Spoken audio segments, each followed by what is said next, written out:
I'm Andrew Miller with Back to Basics Social Developments, backtobasicscanada.com, and we're a not-for-profit located in Barrie, Ontario. We partner with Environmental Action Barrie or Living Green Barrie. They're our charity partner, so we're kind of the activist arm of a charity. We do outreach, food, water, shelter, education, music and arts programming for people living in poverty and with a special focus on youth. Our main project is a food program where to date we've grown and donated over 30,000 pounds of food.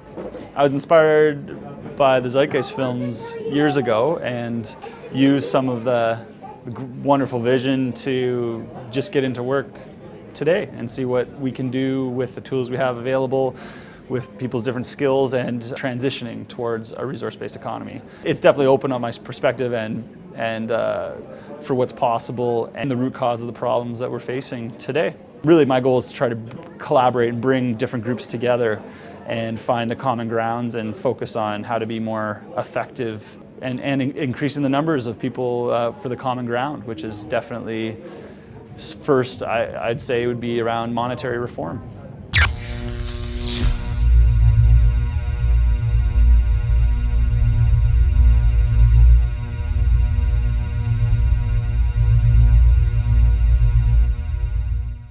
I'm Leanne Snow. I became involved with the Zeitgeist movement because I found the video online and I had one of those like, there's more of me around the world. There's something going on and people are noticing and I want to play. So I took the opportunity to come out to Kensington Market in Toronto last summer. It was marvelous and I had such a positive experience of engaging people who were so respectful of the community, and I saw so many examples of that. Since that time, I'm finding that everywhere I go, coming back in and out of the suburbs into the city, I'm finding there's a growing population doing their own thing, building better neighborhoods, building better communities, stronger communities, engaging each other in supporting one another and doing the right thing. We all know what the right thing is, but now we're finding, I believe, that there's just so much oppression in being able to accomplish those things that we want to.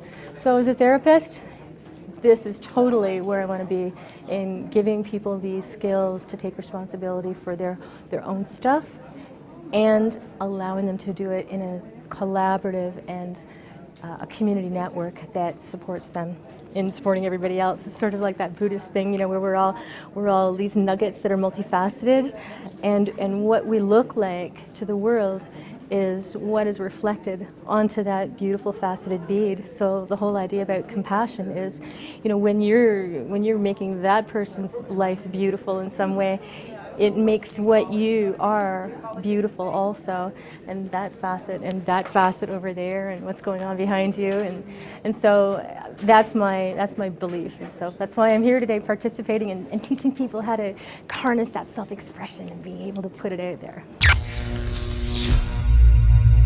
Things like geysers and in volcanic regions, you get hot springs, and that's a high temperature heat which has got low entropy and can be used to make energy. And Iceland does this very effectively. Alberta would be a really good place to do this, but they have another agenda.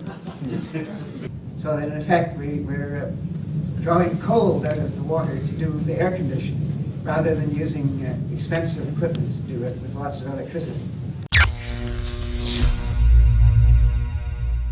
There was kind of in the last 10 years a shift to the fluorescent light bulbs, which use about 4 times less energy. And now it's a little bit different. Now we leap over to LED. And the reason is that fluorescent technology has lots of problems associated with it. In particular is the mercury and also the light quality, the color rendering index, which basically gives a poor imitation of a true light of spectrum. So the things you see under fluorescent light, actually the way they appear, the colors that you see, they're not the true colors that you would see under other light.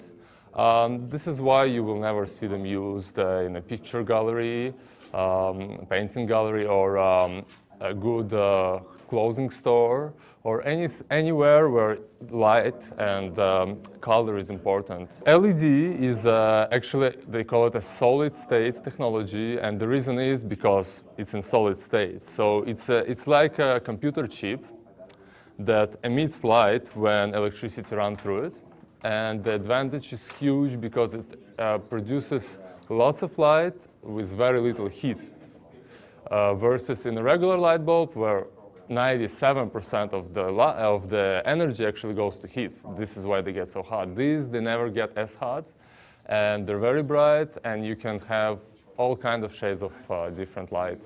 There is also a difference in disposal. So regular light bulbs, halogen incandescent, they would usually work for about a year or two, 1,000 to 2,000 hours. And then what happens is the filament burns out. So the first light bulb they produced, it burned out in minutes. But then when they introduced argon gas to it, they were able to contain it and let it burn for 1,000 hours or so. Fluorescents, they're supposed to last 10,000 hours, but the problem is they have too many components in them that would fail. Like, for example, one that fails most, I find, is the ballast. And the ballast fails because frequent turn on and off. So the more times you turn it on and off, fluorescent is not going to last that long. Plus, it breaks, and when it breaks, it has mercury, which is a big issue right now. And with LED, there is nothing like that, so it doesn't actually break. And it doesn't burn out either, so what happens, it expires over time. So most of the lights you see here, they're rated 40,000 to 100,000 hours, which if you use it a lot, 10 hours a day, should last you about 10 years. I've tried to outline a few technologies that I think will greatly impact the world in the near future and improve a lot of people's lives. Here, it's a really cool technology where the wearer can actually change the prescription of their own glasses without the need of a optometrist. So you can just ship them out, and then using the syringes, just change the level of prescription, whether you're nearsighted or farsighted, lock it in place, remove the syringes, and now you've got glasses that work for you. And apparently they work pretty well. That picture above there is a Life Straw. Now, what a Life Straw is, it's about $10, and you can put it in pretty much any water that has dangerous microorganisms, and just through different layers of filters will filter it out and becomes drinkable. Over there we've got Earthships. Earthships are homes which are designed to be as sustainable as possible. Most of them are off the grid completely. They're built out of, usually built out of recycled tires packed with earth. So they have a large thermal mass, so their temperature doesn't vary very easily. You can use passive heating, like that middle picture there with the sun entering in the window in the wintertime, heating the house. You can use solar and wind. They always use their water 4 times. So you use their water for drinking, and then that goes into your toilets, and then to flush the toilets, and then that goes to your plants. And by the time it's done, it's relatively clean, and then you can send it out to a marsh or a conventional septic system. Next, I've outlined some artificial intelligence technology, which is very interesting. Siri is a popular example. You can literally just press a button and start talking to your device, and it'll understand your commands in chronological order and try to give you the best advice. And then there's Watson there, which beat the Jeopardy champions, which I thought was pretty remarkable because Jeopardy's such a game of nuance and a game of, it's not the way we usually interact with machines, which is amazing because it can free us from a lot of menial tasks. You can tell a robot to, go clean the room without being too specific, or, be a bartender, or be sweep the streets and do all those things, and it can make appropriate choices, and also can aid people. You can, if you have a disability, you can talk to your machine. It can help you out. Nanotechnology is very promising. So nanotechnology is working on the nanoscale, so that's billionths of a meter. So when we're manipulating atoms, you can actually get a lot of very different properties. For example, you can have materials that are super hydrophobic that will not allow water to be on them. You can create carbon nanotubes, which are super strong structures, super lightweight, and we can build buildings never before possible. And you can also have nanobots or nanomachines that can go into the body and cure diseases. Most of them are in use right now at some level and are emerging and becoming more prevalent, and have a really strong possibility to improve our life on Earth. COB is it's a monolithic structure.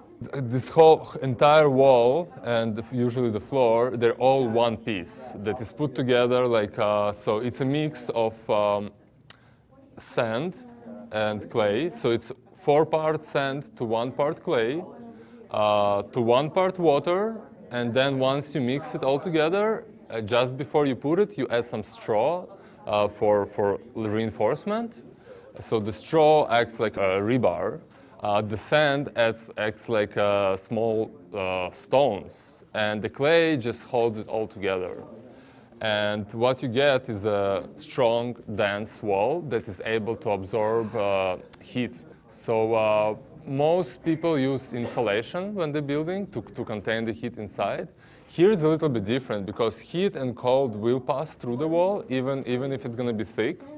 But what happens is on the south side, you put lots of windows and a little overhang. So during the summer, the sun doesn't get inside the building, but in the winter when the sun is low, it penetrates inside and it heats the walls.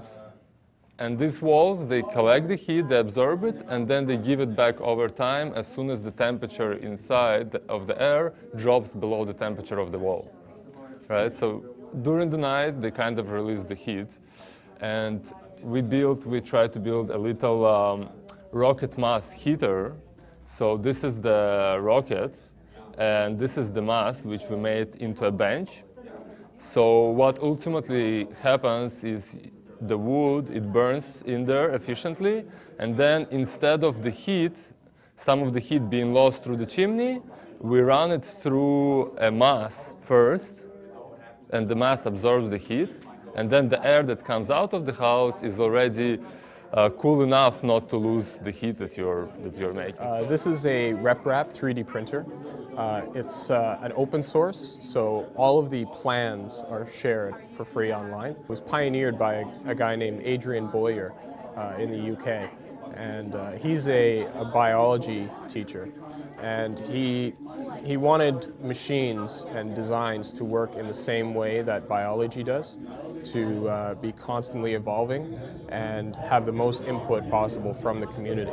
So the way an open source project like this works is that once the technology is started and it's out there, people can improve on it as they see fit, and they can add to the design or they can change things. And when it's open source, it's very easy to do. With proprietary information, like most of the products that we have out today, when they hold on to their designs and they don't allow any room for change, and it closes things off and it kind of hinders technological advancement.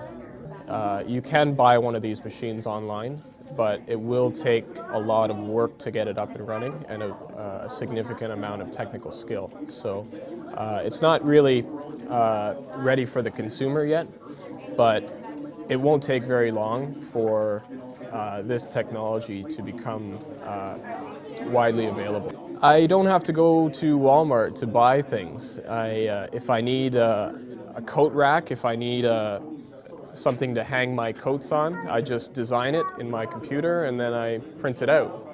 I don't actually have to go and pay someone to ship things across the world and burn oil and do all of these things to get the things that I want or the things that I need.